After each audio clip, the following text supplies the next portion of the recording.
Okay, so what we're doing is we're bringing in the video, and this is the, as you can see up here, it's the H.265 10-bit iPhone footage. What we're going to do is look for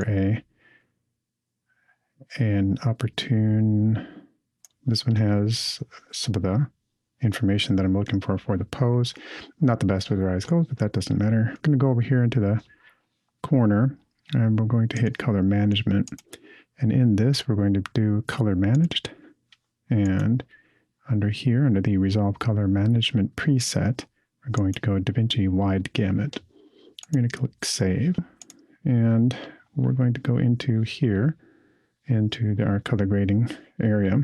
Basically now, all of this range covers all of the colors that were possible with the 10-bit footage, meaning that there's nothing out of range on this because of the gamut. So if I raise the lift up a little bit, you can see, I mean, that's touching right at the bottom. Typically, I'll put up 3 little base layers here. This is just for quick and dirty. Then we'll go into this.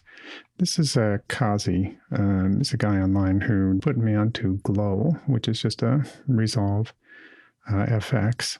So you do a search here, and under the Open FX, you look for Glow, and I drop that usually on the last one. And basically we'll slide the shine threshold, the spread, and then where it says composite type, we go to soft light. And this is where we will start adjusting. So essentially what we're doing is we're getting a little bit of contrast, but it's also boosting some of the saturation or the vibrancy in it. So you have to be careful with this as far as you don't blow out your features too much. If you're shooting in 10-bit, you shouldn't have too much of a problem. So I'm going to turn that off right now. I'm going to work on my base layer. And we're just going to bump up saturation just a tad. We're going to bump this up a little higher. This makes things pop just a little bit because we're bringing up the overall brightness of the scene. And I can also adjust the gamma here, drop that a little bit so we have some contrast retaining. Then we'll put back in here the glow, and you'll see that the glow itself now, with what I've already done here, if I take this off, you'll see that it wasn't as bright without my base layer. So now I've got the brightness back in there, and that really brought it up to a higher level. So now I can skim through it here. I use ProTake. It's an app for the iPhone. I don't care for the Apple's own camera because it's really silly for the iPhone's camera setup to have a lock that locks the exposure and focus. It's not a problem if you are on this infinite focus on the super wide.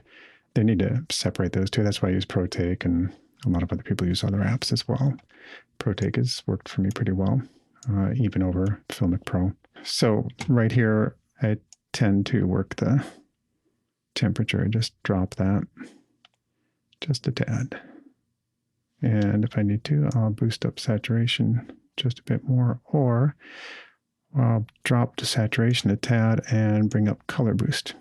Now, color boost, think of color boost as in working the belly of the color. It brings out that kind of robustness, whereas saturation kind of takes all of it and boosts it all up.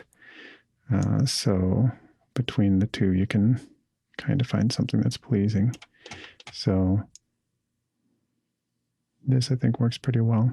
Now, individually, I could go through here and pop the blues a little bit more and everything else, but this is the base grade, and that's basically what I do.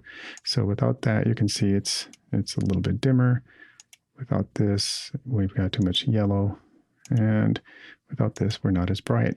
So I've got my second clip here. I just do middle mouse button, click on the first one, and it transfers all that over there. Blue works really well.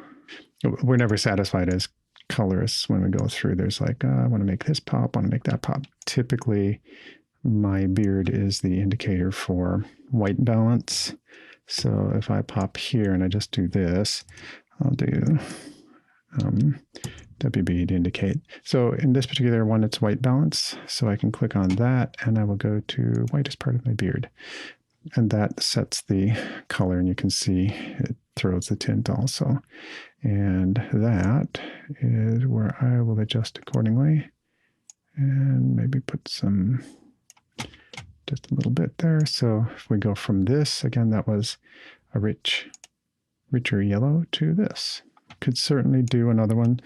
And I create more simply because you want to see what effect little adjustments make instead of applying everything to one node, because then you don't really know what you did that made a specific change. If I want to add some more yellow back into it, I want to add that richness maybe just a tad. That might do it.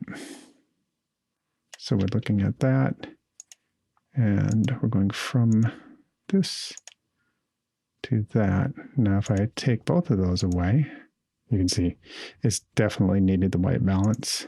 Okay. And I definitely needed to have just a little bit more of that added back in. Yeah, this is a good base grade. Anything more on this end would be just increasing saturation and maybe playing with blues a little bit more.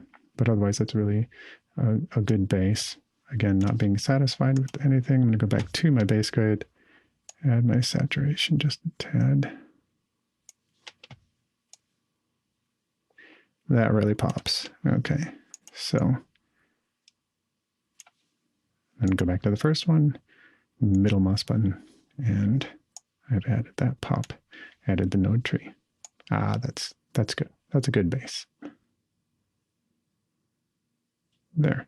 And I'll look at it again later and decide whether or not I want to add more yellow back into it. One other thing, in order to make this all of your work come to fruition, is that when you export, you set your in and out points here, but you also, in order for it to be able to give all this 10-bit glory, you set it up to, there's several different flavors. You can do ProRes and such, but for saving hard drive space, you do H265 master, and you set up your location, and then you go down here to the actual encoding profile.